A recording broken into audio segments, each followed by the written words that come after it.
बहुळा धरणाच्या पाण्याचे माजी जिप सदस्य पदमसिंग पाटील व माजी सभापती पंढरी अण्णा पाटील यांच्या हस्ते पॅनल खोलून प्रथम आवर्तनाचा शुभारंभ. नांद्रा तालुका पाचोरा. प्रतिनिधी.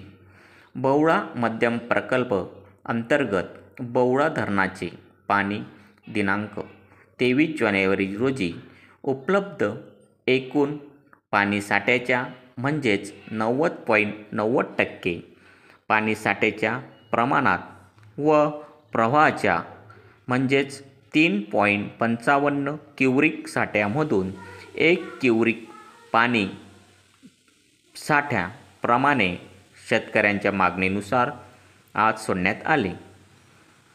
यावेळी आमदार किशोरप्पा पाटील प्रशासकीय कामात बाहेर असल्याने शेतकरी वर्गामधून माजी जिप सदस्य पदमसिंग पाटील, माजी सभापती पंढरी अण्णा पाटील, सामाजिक कार्यकर्ते बाळू तात्या पाटील, किशोर आबा खैरनार, SR पाटील, अरुण पाटील, राकेश पाटील, सागर पाटील सह परिसरातील शेतकरी वर्ग यांच्या हस्ते चॅनलचं गेट खोलून नारळ वाढवून पाणी सोडण्यात आले.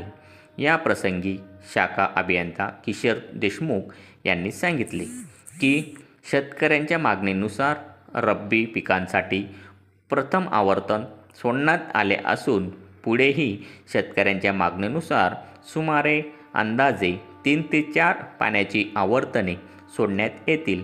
तसेच 1 क्युबिक पाण्याचा प्रवाह भरून आपण तो शेतकऱ्यांच्या मागणीनुसार तोही प्रवाह आपण वाढवण्यात येईल, असेच या प्रसंगी प्रस्तुत प्रतिनिधीशी वार्तालाप करताना सांगितले. यावेळी अतिवृष्टीमुळे खरीप पूर्णतः हंगाम नेस्तनाबूत झाल्यामुळे आता रब्बी हंगामामधून आपल्याला किमान 3 पाण्याची आवर्तनं जर शेतकऱ्यांसाठी सुटले तर शेतकरी कोरडवाहू आपल्या जमिनीतून कडधान्यामध्ये ज्वारी, मका, दादर, हरभरा या काही पिकांचं उत्पन्न घेऊ शकतात.